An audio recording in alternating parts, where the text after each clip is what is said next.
Good morning, students. Dear students, today we take some problem related to application of AP and GP. आपने जो AP और GP sequence पढ़े हुए हैं उनसे रिलेटेड हम कुछ एप्लीकेशन पढ़ेंगे, जैसे कि I take the example number 2 of your book. A farmer buy a used tractor of ₹12,000. जो ट्रैक्टर की कॉस्ट है वो 12,000 रुपए है. ही पे इन कैश, यह है कॉस्ट प्राइस ऑफ ट्रैक्टर. अगर उसने कैश में जो पे किया हो उस ₹6,000 वो कैश में दे. And agree to pay the balance in the instalment of 500 plus 12% interest of unpaid amount. How much will the tractor cost him. इसका मीनिंग क्या हुआ? 6,000 रुपए तो उसने कैश में दे दिए. अब बाकी जो बच गए हैं वो बच गए 6,000 रुपए पे करने.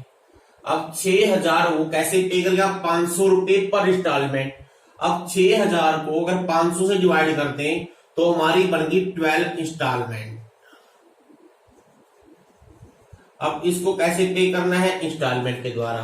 अब जो इंस्टॉलमेंट पे करेगा वो पहली इंस्टॉलमेंट क्या बनेगी? फर्स्ट इंस्टॉलमेंट मान लीजिए A1 है, ये क्या बनेगी? 500 रुपए प्लस 12% इंटरेस्ट इसका इंटू 12, 6,000 बाई 100. देखिए कितनी आ जाएगी? 500 प्लस 720 दैट इज 1220 रुपए. अब सेकंड इंस्टॉलमेंट क्या बनेगी? A2 500. अब 500 रुपए से पे कर दिए हैं, बाकी रह गए 5500 रुपए. तो 5500 रुपए का अगर हम इंटरेस्ट निकालें और इसमें जोड़ दें कितना आएगा? देखिए 500 प्लस 12 पंजे 60 66, यह आ जाएगा 1160 रुपए. ऐसे ही अगर हम A3 निकाल लें, एक और निकालते हैं फिर देखते हैं कोई सीक्वेंस में जाएगी. 12 इंटू अनपेड रह गई 5,000 बाई 100, तो कितनी आएगी बच्चों? ये आ जाएगी आपकी 1100 रुपए. तो क्लियर देखिए, जो इंस्टॉलमेंट की सीरीज बन रही है, पहली इंस्टॉलमेंट 1220, दूसरी 1160, तीसरी 1100, ये क्या है? It became a pattern. और पैटर्न कैसा बन गया? एपी बन गई. दिस मीन्स इस एपी की 12 टर्मों का सम निकाल लेते हैं. S12 कौन सी एपी बनी है? A1, A2 and so on, और अप टू 12 टर्म्स. और इस एपी की फर्स्ट टर्म क्या है? क्या होता है? 12/2, 2a 2 into 1220 plus 11 into D. कितना है? -60. इसको समअप कर लीजिए. ये तो अमाउंट आ गई जो इंस्टॉलमेंट के द्वारा उसने पे करनी है, और 6,000 रुपए उसने कैश पे कर दिया है. तो टोटल अमाउंट ही paid to buy a tractor by using instalment 6,000 plus S12.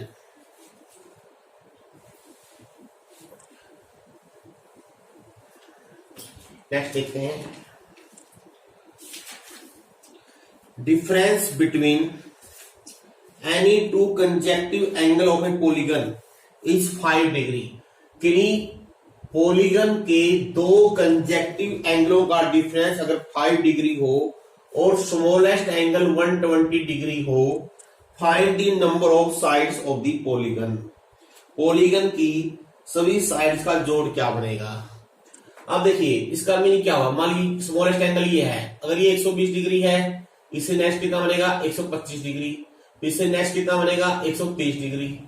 इसका मीनिंग अगर मान ले इस पॉलीगन की एन साइड है तो सभी एंगलों का जोड़ क्या बनना चाहिए? पैटर्न क्या बन गया? 120 degree, 125 degree plus 130 degree and so on up to N term. It become an AP series. और हम जानते हैं एपी सीरीज की एन टर्मों का सम क्या होता है? n/2, 2a plus n-1 into d, 5 degree.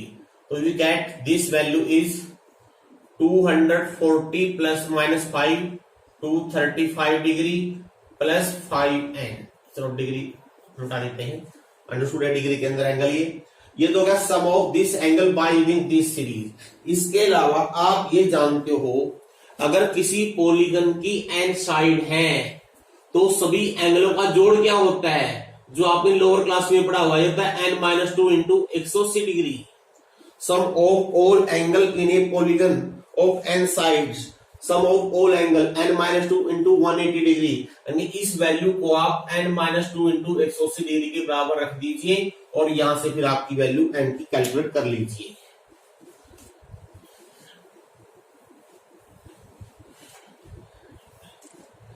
Next देखते हैं और कोई एग्जांपल अलग से। Two cars start together in same direction from same place.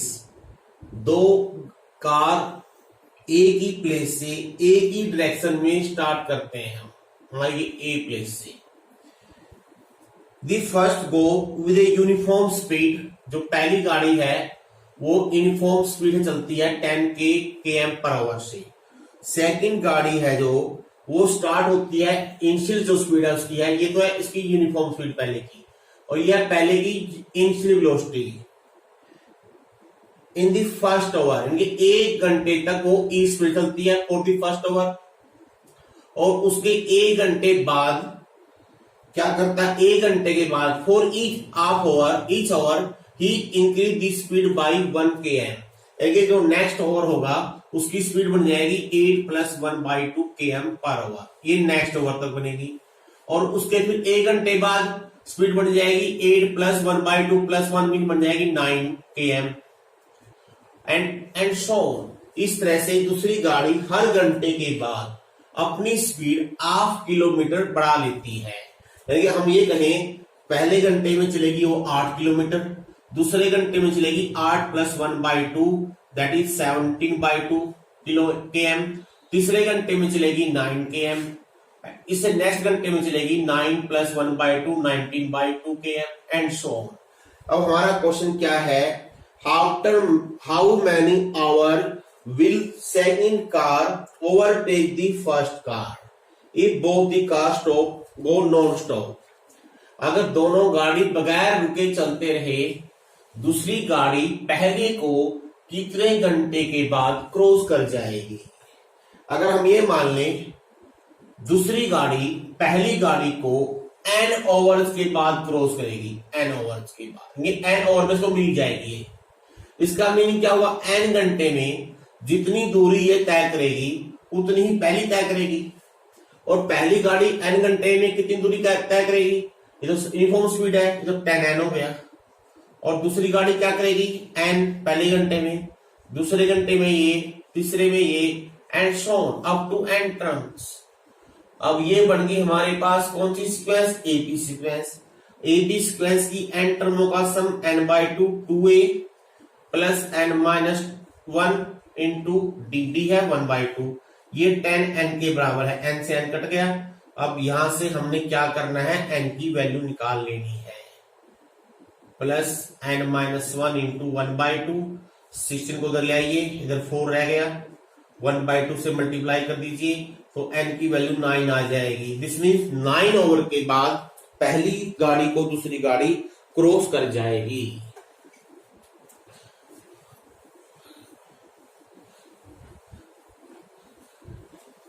Next देखते हैं, number of bacteria in a certain culture double every hour.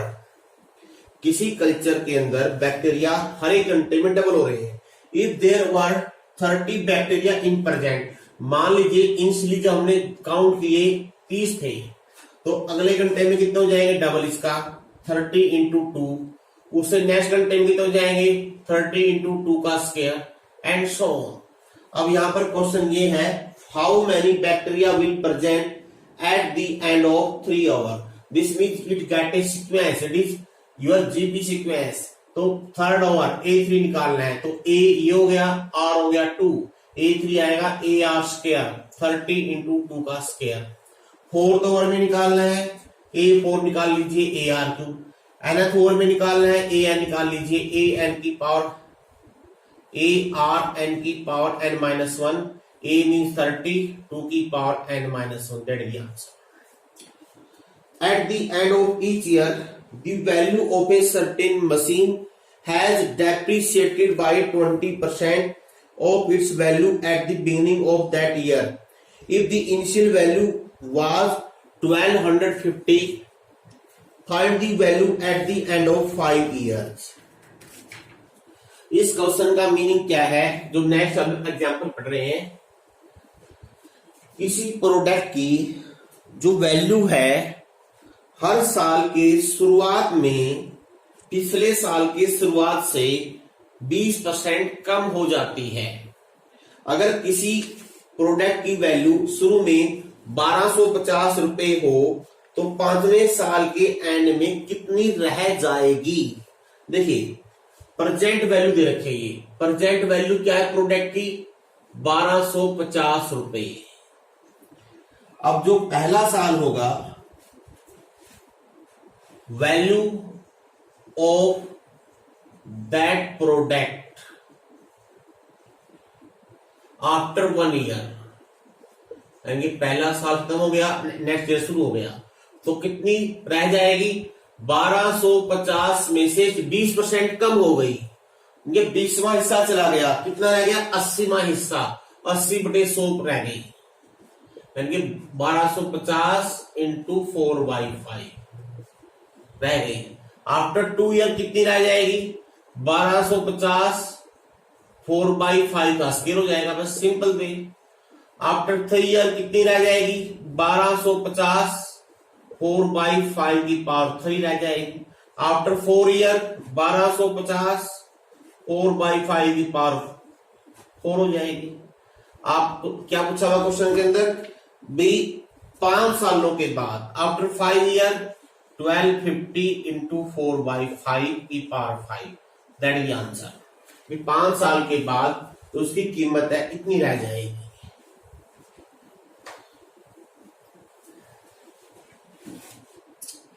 What will be, हम next question ले रहे हैं, A person writes a letter to 4 of his friends and he asks to each one of them to copy the letter and mail to 4 different persons with instruction that they move the chain similarly, assuming that chain is not broken and the cost it 50 paise to mail one letter, determine the amount spent on the postage when 4th set of letter is mailed।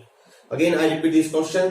Question क्या है, एक person अपने 4 friend को letter लिखता है और वो instruction देता है कि आगे तुम भी 4 फ्रेंड्स को लेटर लिखोगे विद सेम इंस्ट्रक्शन, यानी कि इतने 4 को लिखा, फिर आगे जो 4 फ्रेंड है उसके, वो भी 4 फ्रेंड्स को लेटर लिखेंगे, और फिर जो आगे ये फ्रेंड है ये भी आगे 4 को लिखेंगे, ये भी 4 को लिखेंगे, और ये चेन इस तरह से चलती जाएगी, कब तक, जब तक कि एक साथ 8वां सेट आपका मेल ना हो जाए, पोस्ट 8वें सेट के लेटर नहीं चले जाएं। अब क्वेश्चन ये है, अगर एक लेटर को लिखने की कीमत 50 पैसे हो तो इस तरह से जो टोटल लेटर लिखे जाएंगे उन सबकी कीमत कितनी आएगी, कैसे बनाएंगे। सबसे बोलते हैं हम let S8 the total number of letter return.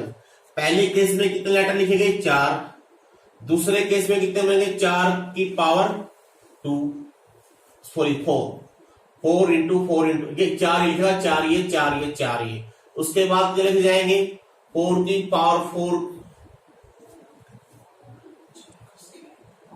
देखिए ऐसे इसको थोड़ा समझना मुश्किल जाएगा, आप इसको समझिए। पहले में 4, दूसरे में कितने रहेंगे, 16, 4 8 12 16, उसके बाद कितने रहेंगे, 64, 4 से मल्टीप्लाई जाएगा, अप टू 8 टर्म्स।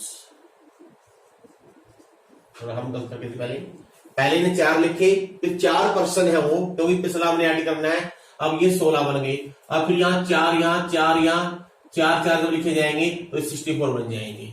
तो इस तरह से 8 सेट तक बन गया, और ये क्या बन गई, जीपी की 8 टर्मों का जोड़। क्या होता है, ए आर कितना होगा, 4 की पावर n इज 8 -1 4 -1, और that is 4/3।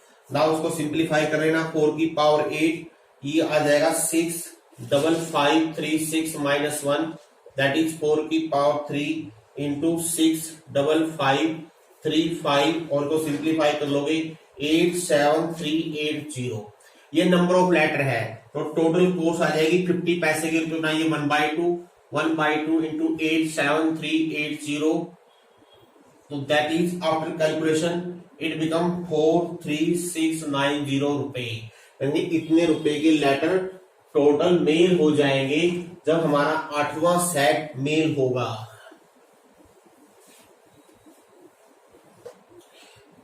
The length of 3 unequal edges of a rectangular solid block are in GP.